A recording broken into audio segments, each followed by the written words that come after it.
Feeling stuck in the one person grind? You are not alone. This is Scale You, your weekly guide to growing your business like crazy. Each week, we'll chat with successful entrepreneurs and visionaries who will share their secrets to scaling like a boss. We're talking productivity hacks, automation magic, and the latest AI advancements to help you future proof your entrepreneur journey. On Scale You, we guide you from solopreneur to unstoppable business owner. So ditch the struggle and let's scale you. Now, as this is our second episode, I wanted to do an Ask Me Anything. So I went ahead and put it on LinkedIn, on YouTube, everywhere else. If you guys are following me there, I basically asked different people for questions that they wanted to know from me, whether that was from business, operations, and of course the advancement of AI, which we are very excited about here in 2XU. Now, if this is your first time hearing about me, my name is Lacaba. I started working from home myself when I was 15 years old as a ghostwriter, and I now run 2XU, which is my executive assistant company.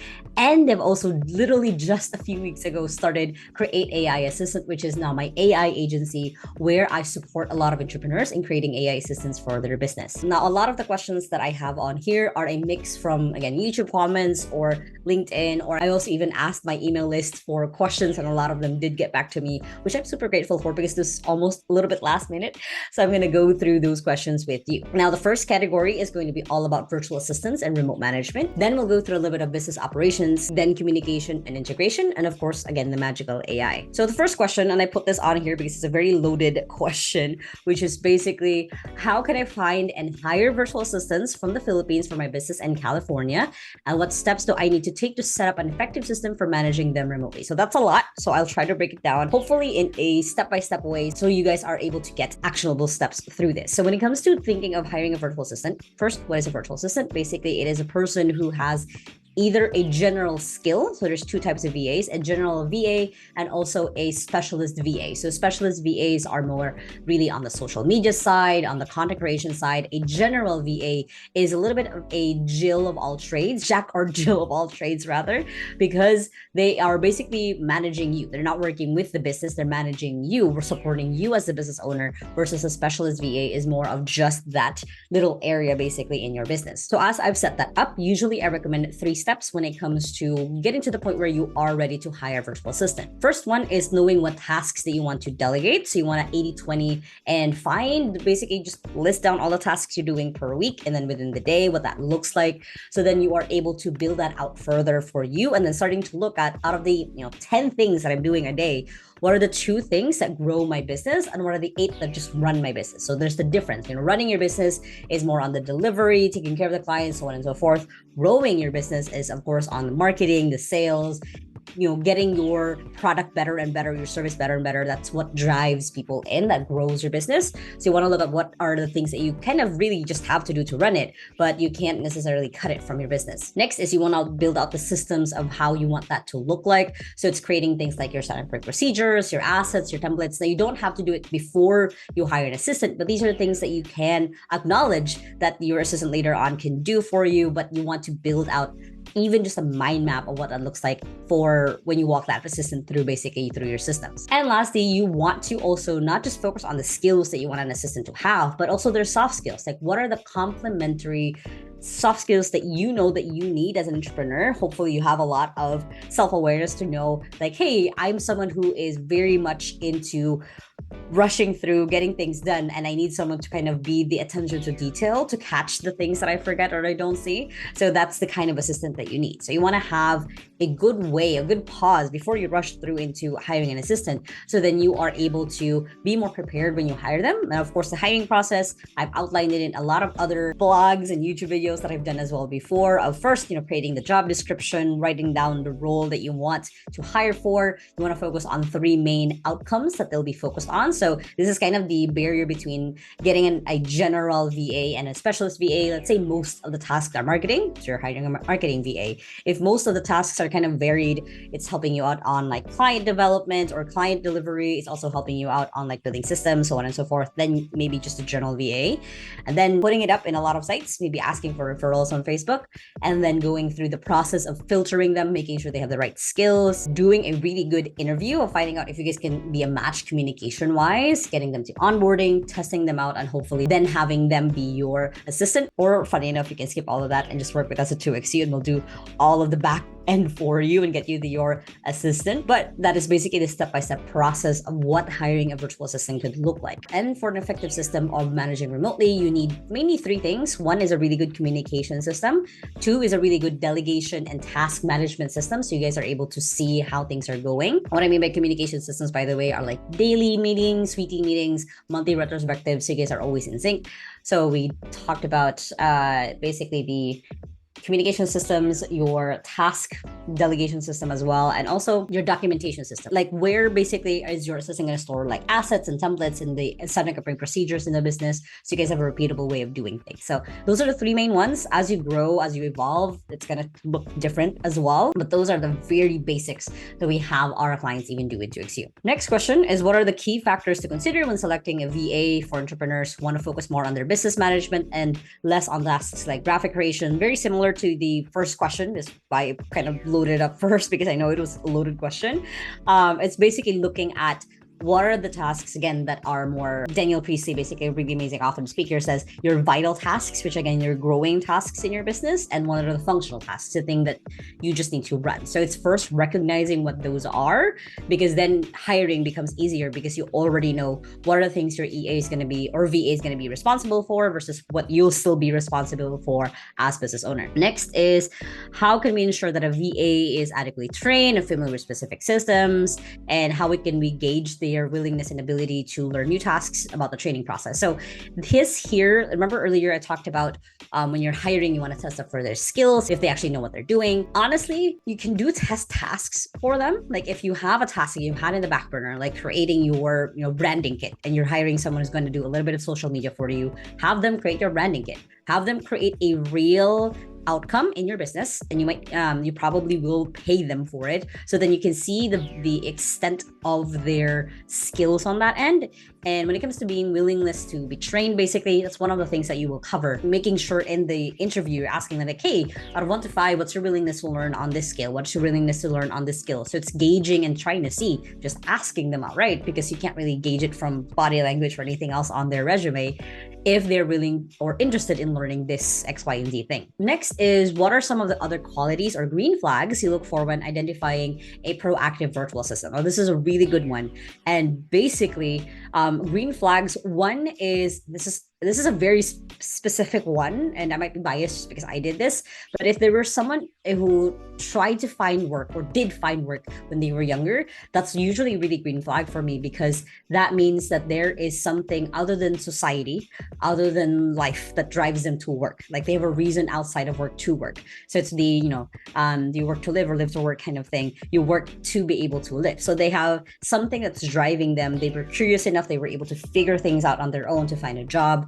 That's one green flag. That means that they're proactive within themselves, which of course will hopefully also reflect on working with you. Another one is just asking them of like, hey, what were projects or what were bottlenecks that you saw in a past job that you had, or if they don't have experience in your school, and what did you create basically after that? So if they created projects, if they created solutions for it, that also shows that they're proactive. And honestly, a third really good green flag is that they're able to get back to you on emails when you're in the application phase. And if they don't get back to you, they have a good reason for it. So even just how they communicate is a good way to indicate if they're going to be proactive or not. Next is basically, how can I effectively gauge when it's time to hire a virtual assistant, basically to help grow the business. So what this is I always said that if you have one repeatable way to make money, it's not that you just did one big launch and you've now earned $10,000 and you think it's now time to hire a virtual assistant. You don't have a way to repeat that every single month. It's going to be hard for you to sustain having a virtual assistant and to give that VA also tasks to do. So you want to have at least 3 to 6 months where you have been able to earn money, and you foresee that you're about to grow, you foresee that you can push yourself further, so then you can hire a virtual assistant, because that's mostly the main indicator that you're ready for that switch. Because again, recurring way, there's a system that could be created, there are assets and templates that could be created, versus like having to keep thinking like, what else can I give to my assistant? Okay, so next we're going to get into the next category of business operations and management, which is the first question is, how do you maximize calendar?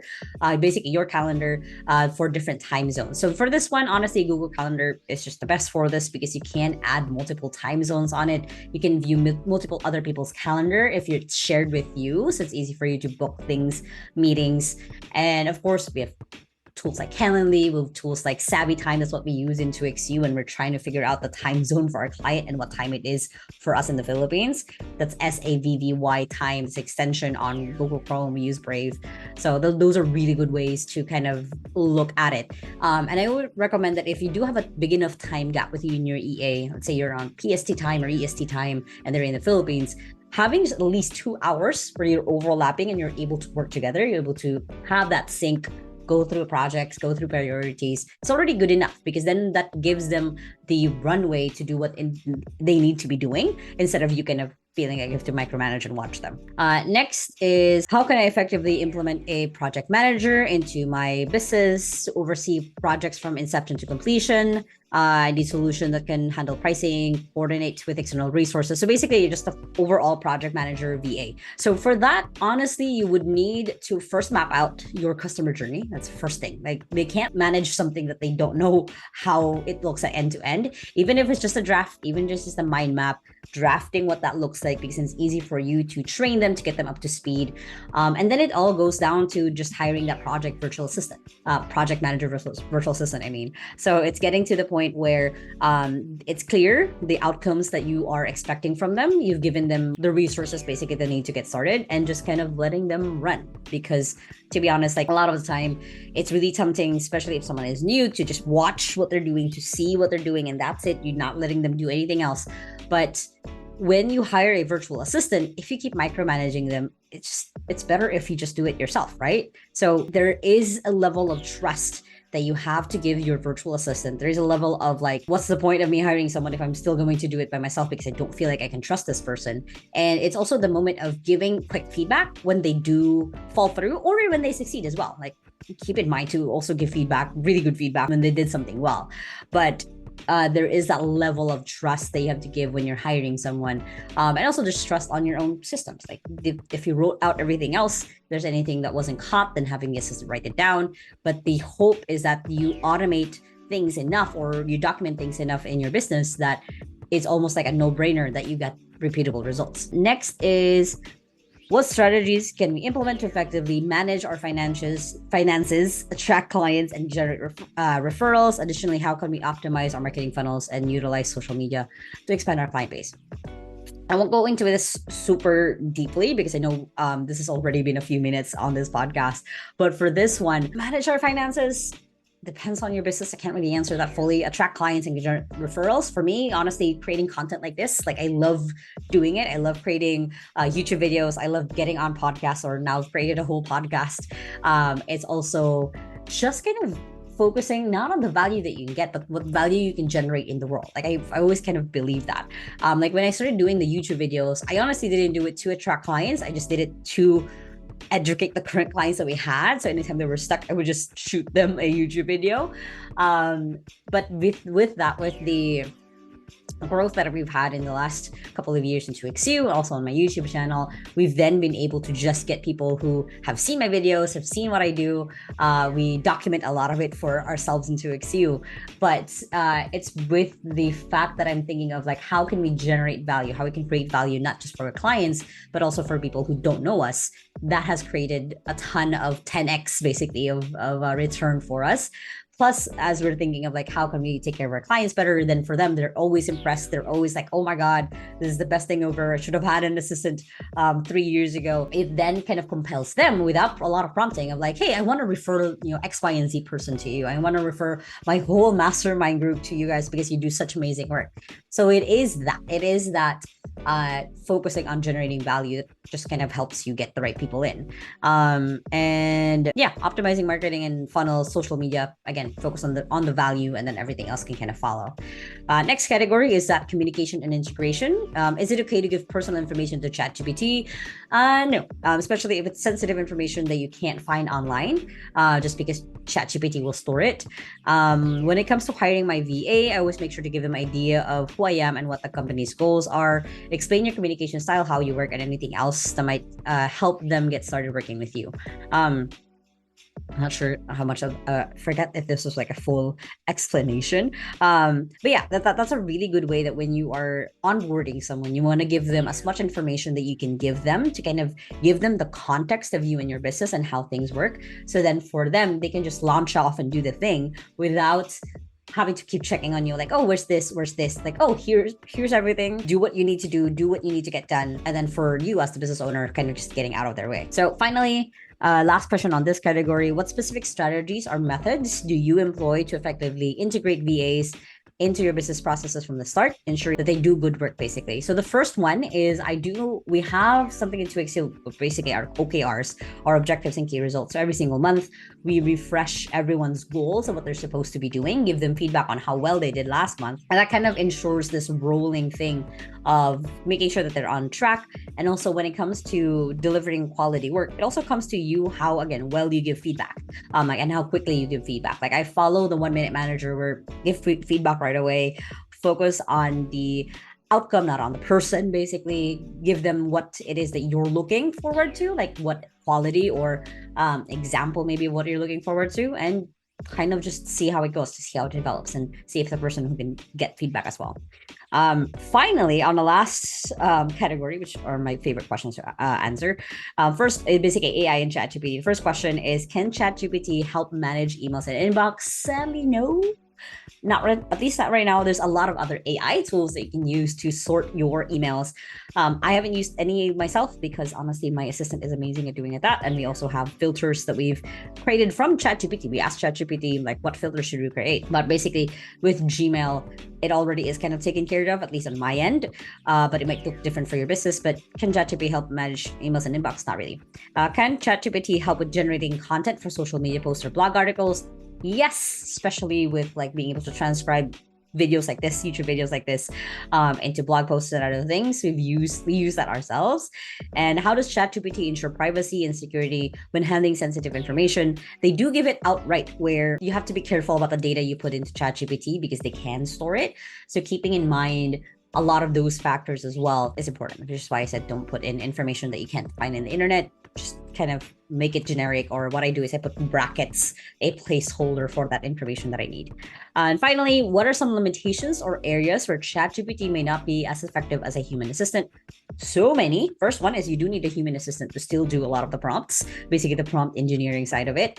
You still need a human to give it context. You still need a human to take what ChatGPT creates into the output that you want it to be created of.